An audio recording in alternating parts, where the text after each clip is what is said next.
This is a huge task with no shortcuts.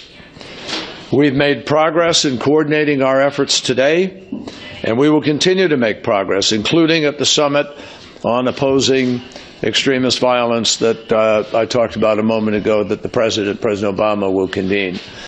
Secretary of State John Kerry says that ISIS is running at half strength. Kerry says that due to recent attacks against the militant group, the Islamic State has been halted in Iraq. He says that even though the violence has slowed, the group's ideologies have not. U.S. intelligence officials say that a consistent flow of people are still traveling to join them. Kerry said that when it comes to training Iraqi forces, the U.S. and allies are doing it as fast as possible. British Foreign Secretary Philip Hammond says that the goal of the coalition is to defeat both the group and the ideologies. He says however long it takes and wherever it leads us. Time is up for the deadline given to Japan by the Islamic State. A video released by ISIS demanded $200 million from the Japanese government. If the government did not pay the ransom, the militants said they would kill 2 Japanese hostages. Officials deciding on an action plan have stated that the situation does not meet legal conditions for dispatching Japanese forces. The country says that although they want to save the men's lives, they will not bow to terrorism. There is yet to be any immediate word on the fate of the captives. As the mourning continues for Saudi Arabia's King Abdullah, a new king is sworn in. King Salman has already pledged to maintain current energy and foreign policies, along with announcing his predecessors. Saudi Arabia is currently facing long-term financial struggles due to the drop in oil prices. King Salman will have big shoes to fill since Abdullah made historic reforms in the area. Some of those included modernizing the kingdom, investing in education, building a stronger workforce, and allowing more opportunities for women. Although these changes were a big step for the kingdom, politics has not changed. Salman has previously spoke out against democracy, a potential problem in the king's future. You know, oil prices have dropped to about 40% of their level last year. Iraqi economy and budget relies 85% on oil, and this has been disastrous for us. I cannot stress this anymore, and we explained this to our partners in the coalition, and I think Iraqi Prime Minister Haider al-Abadi warns that the oil crisis may affect the country's future ability to fight the Islamic State. Weapons, ammunition, and other equipment needed to take on the militant group have little funding. Abadi has asked for the help of the United States, along with its allies, to help support the country in combating ISIS. Over 85% of Iraq's revenue comes from oil. With prices falling below $50 a barrel, the country is facing harsh economic problems. Abadi says that he has asked for more support from coalition forces and that his call did not go unnoticed. For the first time, a shipment of an experimental vaccine is being sent into the Ebola hot zone.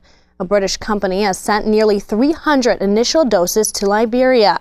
The company is planning to immunize the first volunteer within the next few weeks. The chief executive for the vaccine company says that the development was comparable to the pandemic flu or the newest HIV medication. Over 30,000 volunteers will take part in the vaccine trials. Only 10,000 will actually receive it. The rest will be given a placebo. In Europe, 200 people have already been injected with the vaccine, with promising results. Although scientists and doctors are hopeful, the vaccine will only prove to be effective if it does well in Ebola-affected areas. No truce wanted. That's what pro-Russian separatists in Ukraine are now saying. A leader of the militant group has spoken out, stating, "Since we're attacking, there is no sense to have peace talks now. We've made this mistake before. It's not decent to repeat it."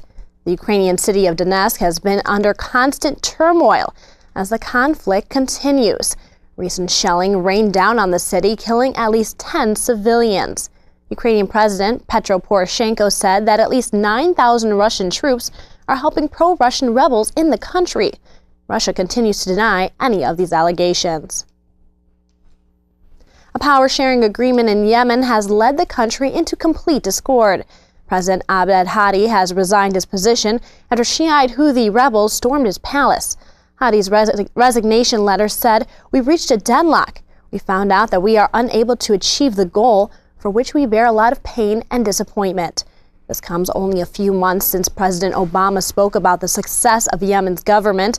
Part of the compromise between Houthi and the Houthis was that all rebel troops would vacate the presidential residence, along with releasing a top aide whom they are holding hostage.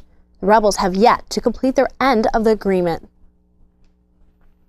A standoff between North and South Korea continues as North Korea officials demand the lifting of sanctions. This is the first time South Korea has received an official response regarding future discussions. Here's Gary Franchi with more details. North Korea says that resuming of any talks would only happen if the sanctions were lifted. The measures were imposed after a 2010 torpedo attack on a South Korean Navy ship that killed 46 sailors. North Korea continues to deny taking any part in the attacks, and a news agency from the North says that if the South Korean government is sincerely interested in humanitarian issues, it should first remove the ban that was imposed for the purpose of confrontation. Heavy sanctions are also imposed on North Korea by the United Nations for nuclear and missile testing. South Korea's ministry said that any type of agreement regarding the current measures would first require responsible action from North Korea.